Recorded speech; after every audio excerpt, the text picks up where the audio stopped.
তিনি বলছেন যে এই সুযোগে পিওকে অধিগ্রহণ করতে পারতাম। রাষ্ট্রসংঘের আদর্শে কেন চলছে ভারত সরকার?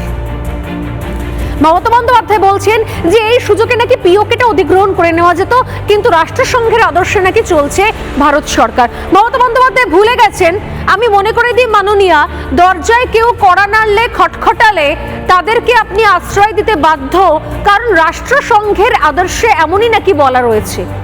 আপনি নিজে সেই সময়তে ইউএন এর কথা বলেছিলেন, আর আজকে আপনি বলছেন যে ইউএন এর মতো করে কেন চলবে। পিওকে কেন দখল করে নিচ্ছে না ভারত?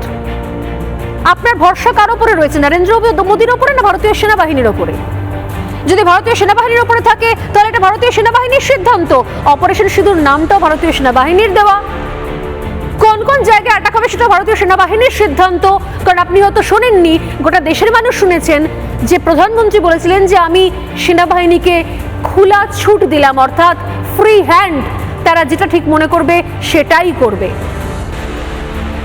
আফসোস, মমতা বন্দ্যোপাধ্যায় আসলে শুধুমাত্র রাজনৈতিক বিরোধিতার কারণে প্রধানমন্ত্রী নরেন্দ্র মোদীকে বিদ্ধ করার জন্য, কটাক্ষ করার জন্য অনেক সময়তে হয়তো দেশের সেনাবাহিনীকে অপমান করে ফেলছেন হয়তো।